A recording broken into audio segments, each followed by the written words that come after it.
ഏറെ നാളത്തെ കാത്തിരിപ്പിനും അനിശ്ചിതത്വങ്ങൾക്കും വിരാമമിട്ടുകൊണ്ട് rocking star Yash നായകനാകുന്ന ബ്രഹ്മാണ്ഡ ചിത്രം toxic A fairy tale four grown ups release തീയതി പ്രഖ്യാപിച്ചു. ചിത്രം ഈ വർഷം ഓഗസ്റ്റ് 26-ന് ലോകമെമ്പാടുമുള്ള തിയേറ്ററുകളിൽ റിലീസ് ചെയ്യും. യാഷ് തന്നെയാണ് തന്റെ സോഷ്യൽ മീഡിയ അക്കൗണ്ടുകളിലൂടെ ഈ സന്തോഷവാർത്ത പങ്കുവച്ചത്. 2023-ൽ പ്രഖ്യാപിച്ച ചിത്രം പല കാരണങ്ങളാൽ റിലീസ് തീയതികളിൽ മാറ്റം വരുത്തിയിരുന്നു. ആദ്യം 2025 ഏപ്രിലിൽ റിലീസ് ചെയ്യാൻ നിശ്ചയിച്ചിരുന്നെങ്കിലും ചിത്രീകരണം നീണ്ടുപോയതിനെ തുടർന്ന് റിലീസ് തീയതി മാറ്റിവെച്ചു. പിന്നീട് 2026 മാർച്ച് 19-ന് റിലീസ് ചെയ്യുമെന്ന് അറിയിച്ചിരുന്നു. എന്നാൽ പശ്ചിമേഷ്യൻ രാഷ്ട്രീയ സാഹചര്യങ്ങളും തുടർന്നുണ്ടായ പ്രതിസന്ധികളും വിദേശ വിപണികളെ ബാധിക്കുമെന്ന ആശങ്കയിൽ റിലീസ് വീണ്ടും മാറ്റുകയായിരുന്നു.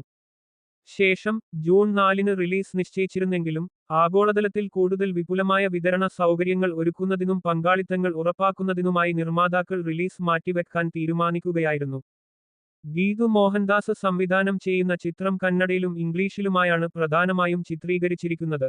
കൂടാതെ മലയാളം, ഹിന്ദി, തെലുങ്ക്, തമിഴ് ഭാഷകളിലും ചിത്രം മൊഴിമാറ്റി പ്രദർശനത്തിനെത്തും. നയൻതാര, കിയാര അദ്വാനി, ഹൂമ ഖുറേഷി, താര സുതാര്യ, രുക്മിണി വസന്ത് തുടങ്ങി വൻ താരനിര തന്നെ ചിത്രത്തിൽ അണിനിരക്കുന്നുണ്ട്. മോൺസ്റ്റർ മൈൻഡ് ക്രിയേഷൻസും കെ.വി.എൻ പ്രൊഡക്ഷൻസും ചേർന്നാണ് ചിത്രം നിർമ്മിക്കുന്നത്.